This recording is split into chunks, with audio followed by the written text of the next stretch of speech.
Hi friends, welcome to మన channel.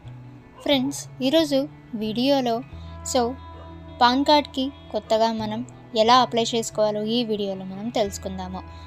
వీడియోని ఎక్కడ స్కిప్ చేయకుండా చూడండి. అలాగే ఫ్రెండ్స్, మీకు ఏమైనా డౌట్స్ ఉన్నట్లయితే కామెంట్ సెక్షన్లో కామెంట్ చేయండి. ఇక ఇటువంటి ఇన్ఫర్మేటివ్ వీడియోస్ అందరికంటే ముందుగా మీరు పొందాలి అనుకుంటే మన ఛానల్ని సబ్స్క్రైబ్ చేసి బెల్ ఐకాన్ని ఆల్ మీద ట్యాప్ చేయండి. అండ్ ఫ్రెండ్స్, ఈ వీడియోని మీ ఫ్రెండ్స్ అండ్ ఫ్యామిలీ అందరికీ కూడా షేర్ చేయండి.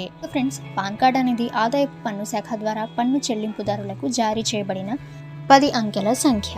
బ్యాంకు ఖాతా తెరవడం, రుణం తీసుకోవడం, అలాగే నిర్దిష్ట మొత్తానికి మించి డబ్బు తీసుకోవడం, అలాగే నగదు లావాదేవీలు, పన్ను ఎగవేతలను నిరోధించడం పాన్ కార్డ్ ముఖ్యమైన పత్రంగా మారింది. డిజిటల్ ఇండియా కార్యక్రమం కింద అత్యాధునిక సౌకర్యాలతో కొత్త పాన్ కార్డుల జారీకి కేంద్ర మంత్రివర్గం ఆమోదం తెలిపింది. ఇందుకోసం 1435 కోట్లు కేటాయిస్తామని కూడా చెప్పింది. ప్రస్తుతం 10 అంకెల గుర్తింపు సంఖ్య మరియు కోడ్తో చెల్లుబాటు అయ్యే పాన్ కార్డ్ని కలిగి ఉన్నారు.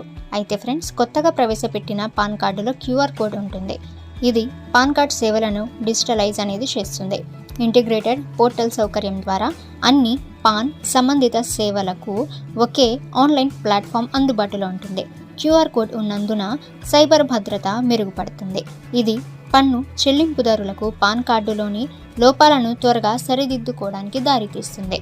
ఇక నిబంధనలను ఉల్లంఘించిన 1 కంటే ఎక్కువ పాన్ కలిగి ఉన్నవారు ఆదాయపు పన్ను చట్టం 1961 ప్రకారం అదనపు పాన్ కార్డులను డీయాక్టివేట్ చేయాల్సి ఉంటుంది. QR కోడ్లు లేని పాత పాన్ కార్డులను కలిగి ఉన్నవారు కొత్త దాని కోసం దరఖాస్తు చేసుకోవచ్చు. అయితే ఇది ఇప్పుడు తప్పనిసరి కాదు. అయితే భవిష్యత్తులో పాన్ కార్యకలాపాలను సులభతరం చేయడానికి కొత్త కార్డులను పొందడం మంచిదని నిపుణులు అభిప్రాయపడ్డారు. ఇక పాన్ 2.0 పథకం కింద QR కోడ్ ఫీచర్తో కూడిన పాన్ కార్డులు పన్ను చెల్లింపుదారులకు ఉచితంగా జారీ చేయబడతాయి. దీనికి ఎలాంటి రుసుము లేదని కేంద్ర సమాచార ప్రసార శాఖ మంత్రి అశ్విన్ వైష్ణవ్ తెలిపారు.